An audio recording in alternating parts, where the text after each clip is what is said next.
En esta ocasión tengo la oportunidad de compartir con ustedes el material que hemos preparado sobre el manual de publicación de la Asociación Norteamericana de Psicología. Comentar de manera muy general que su edición más reciente corresponde a la 7ª edición. Esta edición es una publicación en inglés que recientemente ha sido traducida al español por parte de la editorial Manual Moderno.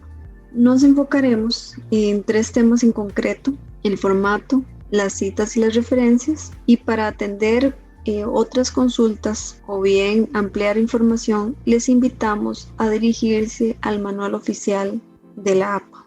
Quisiera aclarar que este es el único apartado que tiene diferencias con lo indicado en el capítulo número 2 del manual, dado que la universidad ajustó algunos aspectos para normalizar la presentación de sus trabajos de curso y de sus trabajos finales de graduación. La información que presentaré y que tiene estos cambios le hemos colocado un asterisco para poder diferenciarlo. Quizás como la primera recomendación, les invitamos a que configuren los aspectos de formato, de tal manera que la hoja sea tamaño carta, los márgenes sean 2:54, que la alineación a utilizar sea la justificada, el espaciado se coloque a 1,5 y que se seleccione alguna de estas fuentes, ya sea Arial 11, Calibri 11 o Times New Roman 12. Para el caso de los párrafos, es posible utilizar un párrafo con sangría, sin espacio entre párrafos, o bien utilizar un párrafo que no utilice sangría y que deje una línea en blanco que separe entre párrafos. Acá es muy importante no mezclar los tipos de párrafo, por tanto el que se seleccione es necesario mantenerlo en todo el documento. En el caso de la visualización de encabezados en el texto, APA propone 5 niveles o emplea 5 niveles. El primero tiene una característica centrada, emplea la negrita e inicia en mayúsculas. Nótese que esta no es una mayúscula sostenida, sino que es el inicio del título y también para nombres propios. Su texto comienza como un nuevo párrafo. Seguidamente, en nivel 2, lo vemos alineado a la izquierda y utilizando de igual manera negrita, con el texto en un nuevo párrafo. Para el nivel 3, vemos una similitud con el nivel 2, pero adicionalmente agrega la cursiva y su texto comienza en un nuevo párrafo. Para el nivel 4, nótese que agregamos la sangría, también agregamos un punto, similar al nivel 5. Utilizamos sangría, empleamos la cursiva, colocamos el punto y da inicio al párrafo. Ante esto podrían surgir algunos cuestionamientos. Por ejemplo, ¿cuántos niveles de encabezado debo utilizar en una investigación? Bueno, esto va a depender de la extensión del documento. APA nos invita siempre a colocar los títulos cuando son necesarios y no dejarlo solo, no emplear un título y dejarlo solo en una sección. Una buena práctica es dirigirnos a la persona que nos está orientando en la investigación y pedirle su recomendación en cuanto a la cantidad de títulos a utilizar. Otro cuestionamiento podría ser si estos encabezados se enumeran, es decir, si utilizan un sistema numérico como por ejemplo E1, 1.1. Bueno, APA no lo utiliza. Las características de cada título nos permiten identificar la sección del documento. Y otra consulta que podría surgir es qué letra, qué tipografía y qué tamaño utilizo para los encabezados. Utilizamos los mismos. Es decir, si seleccionamos Arial 11, los títulos también serán Arial 11 y las diferencias radican en si lleva cursiva, si va centrado, si va alineado, si lleva punto y el inicio del párrafo, más no cambiamos el tamaño ni la letra. Otro de los cambios significativos de la 7ª edición es que los documentos inician con numeración arábica en la portada, en la esquina superior derecha. Por tanto, omitimos el uso de números romanos para las primeras secciones del documento. También abandonamos el uso de una hoja en blanco dedicada al título principal del capítulo. En este caso, colocamos siempre el título 1, en este caso el título de un capítulo, al inicio de la página, sin excepción, y con la estructura que corresponda, sino que en adelante, al inicio de una página siempre encontrará un título o un encabezado 1. Veamos, por ejemplo, qué apartados utilizan el encabezado número 1. Los documentos correspondientes a la aprobación de un trabajo final de graduación, como podría ser la hoja del tribunal examinador, la declaración del autor, entre otros. La dedicatoria, agradecimientos, resumen, tabla de contenido, lista de tablas, lista de figuras. En el caso de la portada, la universidad también ajustó el orden de los elementos y los elementos que incluye la portada.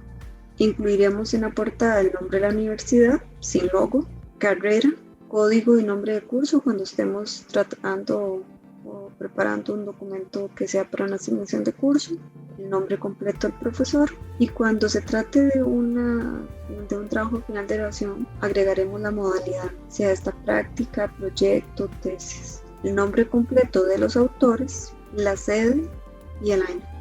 Veamos acá cuáles son los elementos a incluir en las tablas.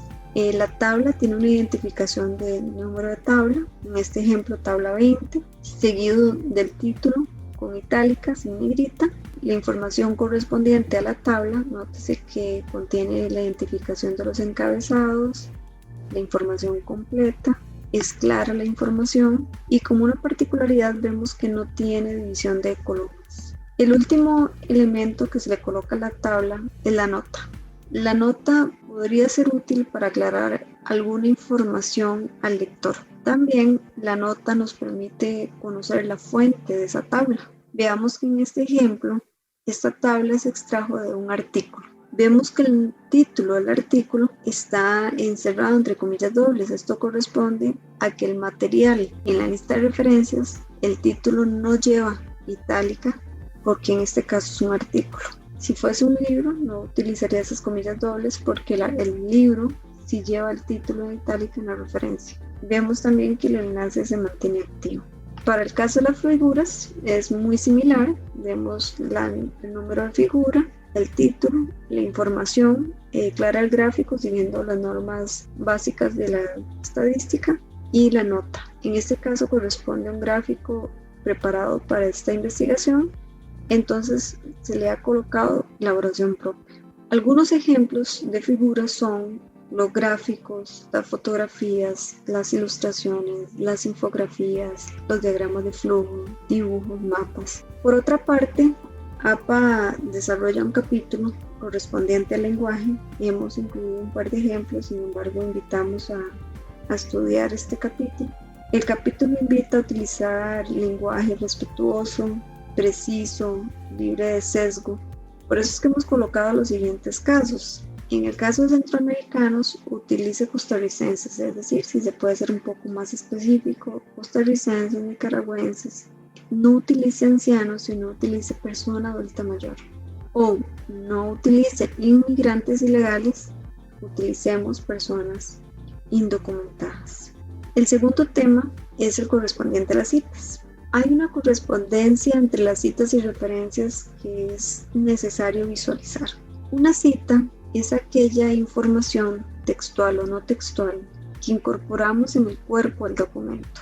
Esta cita tiene una fuente. La información de esa fuente se coloca en la lista de referencias bibliográficas o referencias. En este caso, nos ilustra un ejemplo de una cita textual corta, nos indica los autores, el año y la página. Por tanto, este material que es textual tiene una referencia en el listado de referencias que me permite ir a la fuente.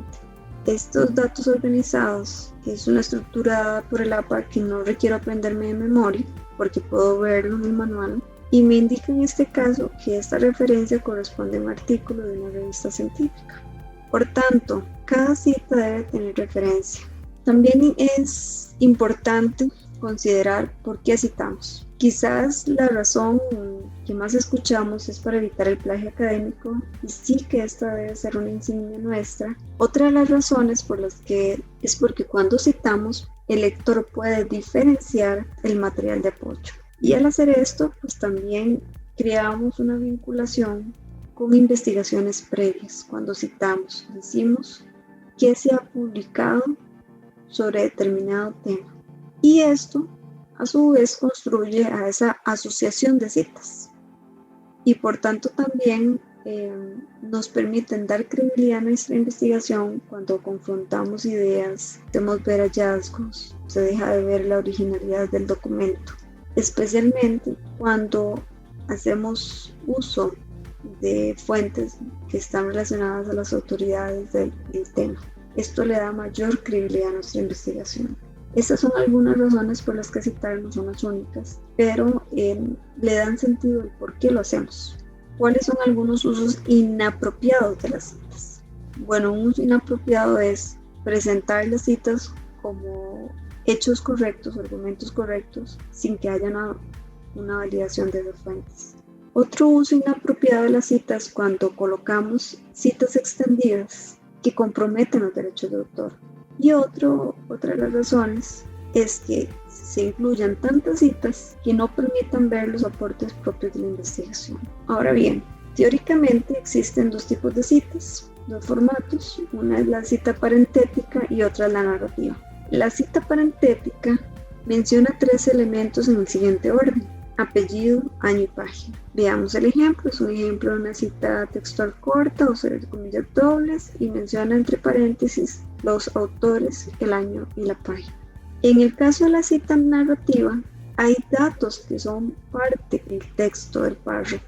Vemos en el ejemplo que están los autores como parte del párrafo, el año entre paréntesis, coloca la cita textual corta y seguido del nombre de página. Vemos acá que el punto finaliza o se coloca al cierre del paréntesis.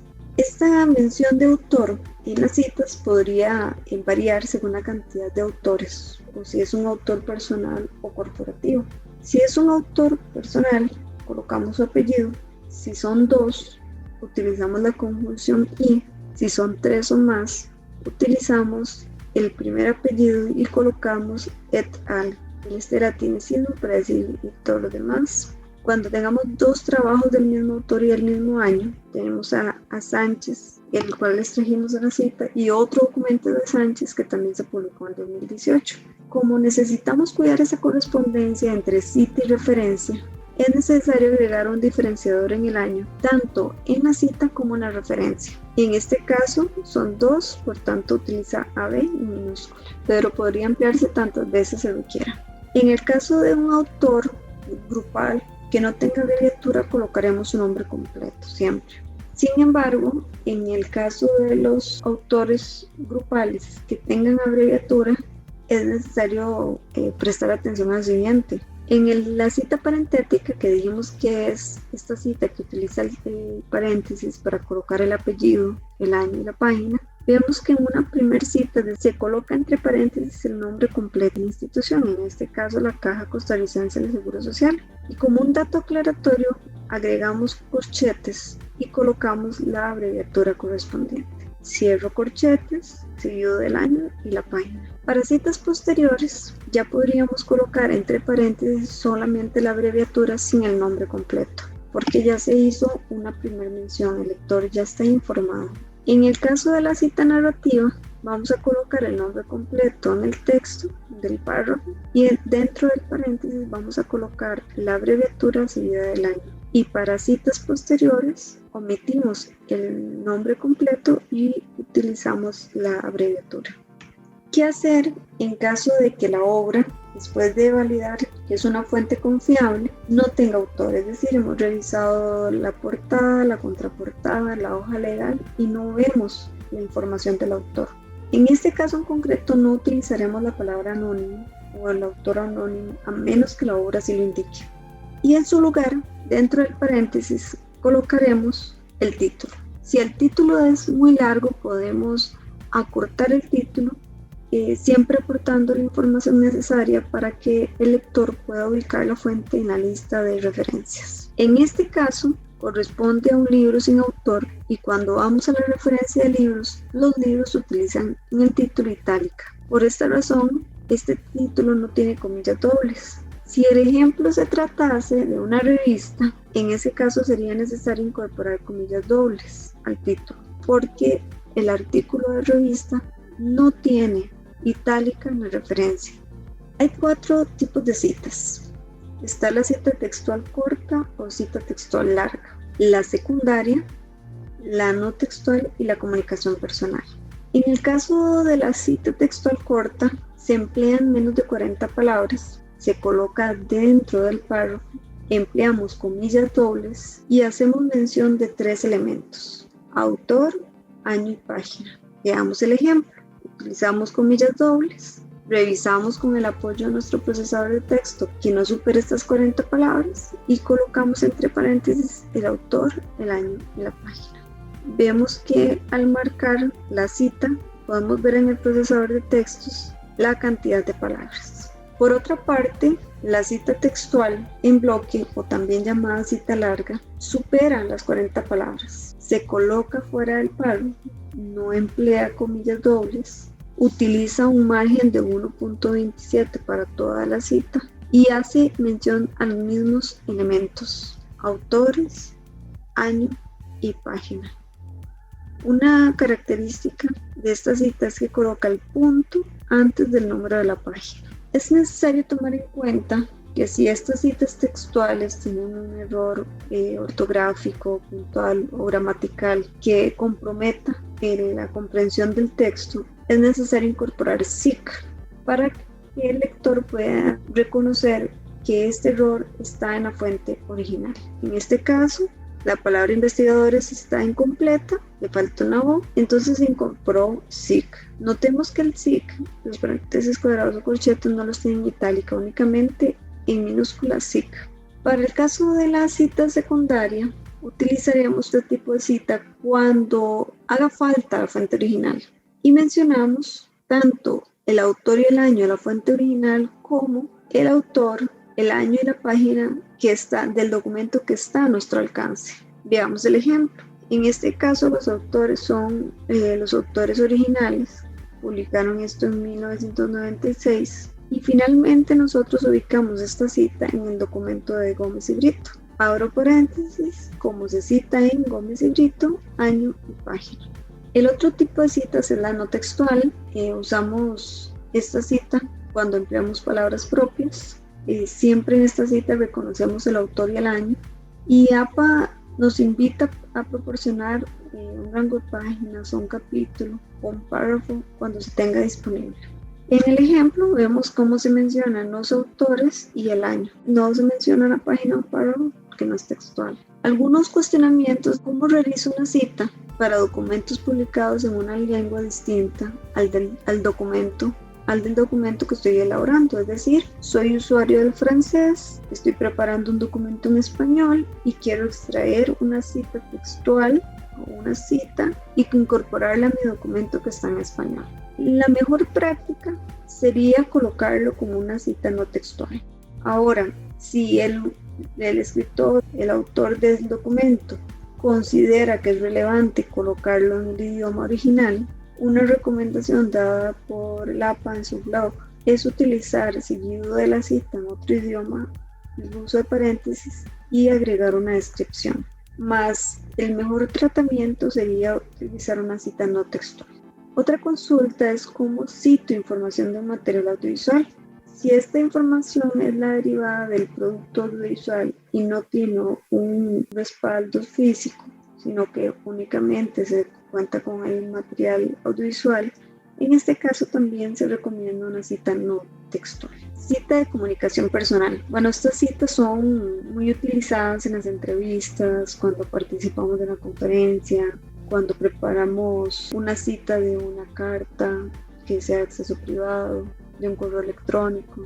Normalmente estas citas no están disponibles para la consulta de otros. Por eso es que estas citas son las únicas que no se incorporan en el listado de referencias. Solo con excepción publicaciones de conversaciones de foros o similar que se publican. Vemos que la forma de citar esto sería colocar las iniciales del nombre entre paréntesis, el nombre completo, coma, comunicación personal, coma. Cuando nos falte alguno de estos datos, autor, año, página, y como lo mencionábamos, no utilizaremos la palabra anónimo, sino que buscaremos cuál es el autor más apropiado. En el caso de los diccionarios, de las enciclopedias, Normalmente no se tiene un autor en específico, sino que el jefe editor es quien asume este rol por la cantidad de escritores involucrados. Si nos falta el año, podemos colocar S.F. Esto significa sin fecha y se coloca en minúscula. Para el caso de las páginas, si el documento carece de número de página, utilizaremos el párrafo. Contaremos la cantidad de párrafo de inicio hasta el lugar de donde esté la cita que estamos extrayendo. Nuestro último tema, referencias. Si utilizamos el procesador de textos para generar o gestionar las referencias, podemos editar el título del capítulo de tal manera que diga referencias. Cada referencia, contesta a 4 preguntas: es quién, cuándo, qué y dónde.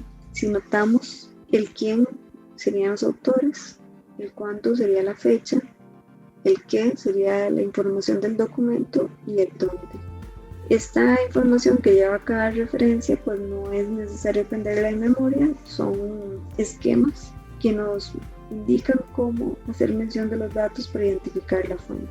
Este es un listado que reúne diferentes fuentes de información. Estas fuentes de información no se separan por naturaleza, sino que se organizan todas de manera alfabética y se les coloca la sangría francesa. Es esta sangría que está a partir de la segunda línea.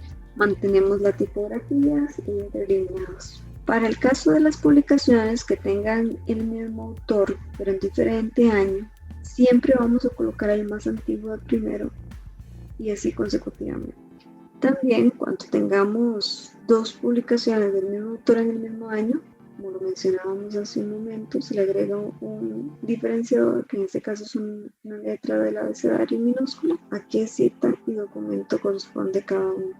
En el caso de que tengamos 2 autores, en este caso Clement publicó solo en el 2020 y en el 2019 tuvo una coautoría con Jiménez, mencionamos primero al autor solo, el que no tiene coautoría. En las referencias bibliográficas, la mención de la auditoría también cambia. Dijimos que en la cita mencionábamos solamente el apellido, en este caso Pérez. A nivel de referencias incorporamos las demás iniciales, en este caso la del segundo apellido e iniciales del nombre. Cuando tenemos 2 autores, de igual forma lo unimos con la Y. Cuando se tienen 3 a 20, mencionamos 19 y antes del último colocamos la conclusión. 21 o más, se incorporan los 19 autores, los primeros que estén en la fuente, seguido de puntos suspensivos, y se agrega el último autor. Para el caso de autor corporativo, utilizamos el nombre completo de la institución, y cuando hayan otras personas responsables, como en el caso de los diccionarios o las enciclopedias, agregamos en el autor las etiquetas de editor, en este caso o ilustrador. Este ejemplo es para ilustrar cómo se ven las citas y cómo se ven las referencias. Vemos que en las referencias aparece el apellido, Sánchez et al, y en las referencias Sánchez, Mora, Vargas y Fernández. El dato de publicación también varía según la fuente. Hay documentos que no tienen mayor especificación, solamente el año. Hay otros que indican un mes o un rango de meses cuando corresponde a la publicación de una revista, o bien una fecha completa para aquello que se publica de manera diaria, como los periódicos. Otro elemento a diferenciar en las referencias bibliográficas son los enlaces de las fuentes. El URL es este enlace, por ejemplo, que como hemos colocado aquí de La Nación, es un enlace que se encuentra en la barra de navegación. Es quizás uno de los enlaces más sensibles a quebrarse, porque si esta noticia se reubica en el sitio web, ya no tendremos acceso a la información con este enlace. Otro de los enlaces es el permalink. Este normalmente se usa en bases de datos académicas. Es asignado por el gestor de la base de datos. Es un poco más estable que el URL. También podría sufrir cambios y esto pues haría que interrumpa el acceso al documento. También tenemos otro enlace que es el DOI. El DOI es el identificador de objetos digitales. Es un número único eso para identificar un objeto. No importa en qué lugar se encuentre, con este número se puede ubicar. Entonces, cuando tengamos acceso a más de un enlace de estos, los recursos electrónicos, vamos a dar preferencia al uso del DOI, que es el más estable. Vemos, por ejemplo, acá, esto es una captura de pantalla de una base de datos disponible en la biblioteca virtual de la universidad y vemos que en el detalle del recurso aparece el DOI, siempre identificado por el DOI. Algunos ejemplos de las referencias. Bueno, cuando tenemos un artículo, este artículo tendrá autores, año, título, subtítulo, nombre de la revista en itálica, el volumen, el número, la página, el DOI o el URL. Entonces, en este caso tenemos dos autores, el año 2021, un título del artículo y vemos que en el caso de la revista, el nombre de la revista se incorpora itálica, seguido del volumen, el de las páginas, sin incorporar la abreviatura de páginas y el DOI activo. Noten que la puntuación tiene un papel importante, el uso, cómo colocamos el año, los puntos, las comas. Todo esto pues nos hace normalizar la referencia. En el caso del ebook vemos un elemento distinto que no tenemos en las revistas, que es la edición. Colocamos los autores, el año, el título en itálica, la editorial y el enlace del documento. En este caso serían permalink. Otro ejemplo es el artículo periódico. Aquí vemos entonces un mayor detalle en el año, tenemos un día y un mes, título, posiblemente subtítulo, nombre del periódico en itálica y URL. Vemos el ejemplo, cómo adicional al año incorporamos el día exacto, en itálica el nombre del periódico y el enlace del recurso. Las tesis no publicadas son, por ejemplo, los trabajos publicados en la universidad que presentan los estudiantes como requisito de graduación. En este caso es una tesis no publicada, incorporamos los autores, el año, el título y dentro de corchetes como una aclaración se indica que es una tesis de grado no publicada, así como el nombre de la universidad. Vemos el ejemplo, el autor, el año, el título del TFG, entre paréntesis la aclaración del tipo de modalidad de, en este caso, tesis de grado no publicada y el nombre de la universidad completo. Con relación a la legislación y jurisprudencia, no podríamos utilizar el capítulo indicado en el manual, porque la estructura de la parte legal en Costa Rica es distinta a la de Estados Unidos. Por esto hemos preparado una referencia bibliográfica que se ajuste al contexto. Hemos colocado el título, número del documento, entre paréntesis última referencia, el número de ley si aplica, año, país, nombre del sitio web y URL. En este caso corresponde a la Ley de Justicia Restaurativa, ley número 9582, abre paréntesis, última reforma a la ley número 9636, cierra paréntesis, coloca un punto, agrega el año, punto, Costa Rica y Masterlex. No agregamos el enlace en este caso porque Masterlex es una base de datos que tiene enlaces dinámicos. Por tanto, van a cambiar cada vez que hagamos una nueva consulta en la base de datos. Bien, esta es la información que les hemos preparado. Esperamos que sea de muchísima utilidad.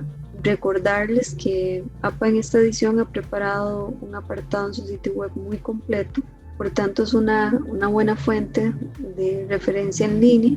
Y también pues invitarlos a acudir al manual oficial para atender dudas. Si requieren mayor información o apoyo de parte del Departamento de Biblioteca, por favor contáctenos a biblioteca.uam.cr.